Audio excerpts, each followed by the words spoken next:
Hello and welcome, friends! Today's video was originally going to be part of my Under the Radar series, but while writing the script, I realized that this game is probably too well known. Regardless, it's still a nice little gem for the NES released towards the end of the system's life, and that game is Mighty Final Fight.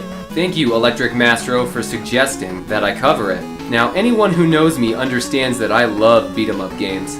I've already made videos on Scott Pilgrim and Streets of Rage, and Final Fight is a classic series in the same vein of those and most others of the era. It became a smash hit in the arcades, and us 90s kids were longing for a home console version to call our own.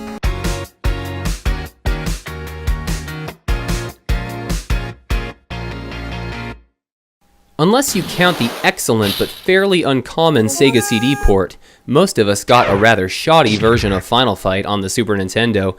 It wasn't unplayable or anything, but for some reason it was missing a playable character, Guy. If that wasn't enough to deter you, the fact that cooperative play was also missing was a slap in the face. Capcom tried to rectify the first problem later on with a separate cartridge named, strangely enough, Final Fight Guy. Wow, I have to applaud their creativity here, but this version removed the other character, Cody, and it still lacked 2-player support.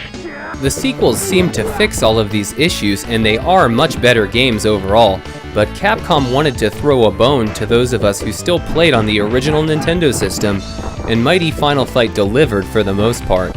When it released in 1993, the Super Nintendo had already been out for 2 years. Instead of trying to dumb the arcade game down for the 8-bit hardware, they made a spin-off that played to its strengths. The graphics were given a cute, super deformed look, or chibi style, and the darker tone of the series was portrayed in a lighter, more comical heart. While Mighty Final Fight is strictly a single-player fare, it amazes me to this day that all 3 characters are here, on inferior hardware no less.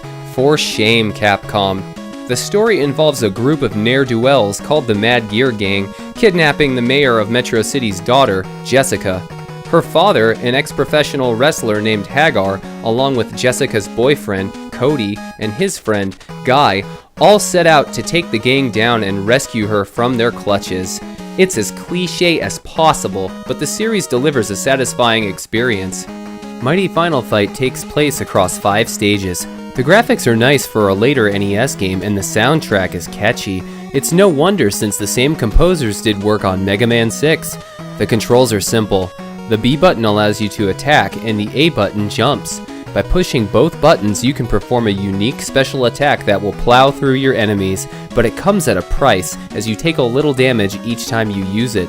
Guy is the fastest character in movement and attack speed, but he's definitely weaker than the others. Hagar is my personal favorite because although he's pretty slow, his attacks are strong and effective. The fact that you can leap in the air and pile drive your enemies puts a smile on my face, and it's so fun to use. Cody is somewhere in between the two. I'd recommend starting with him if it's your first time playing. Most of the bosses from the arcade game make an appearance here, and their dialogue, while on the corny side, changes depending on who you're playing as. When fighting them, you have to learn the right time to attack, usually just after they attempt a special move. I actually kind of like this because it adds a little strategy towards their encounters.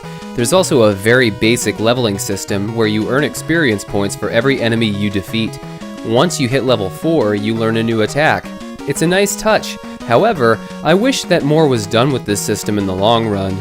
There are a couple of minor things that hold this game back.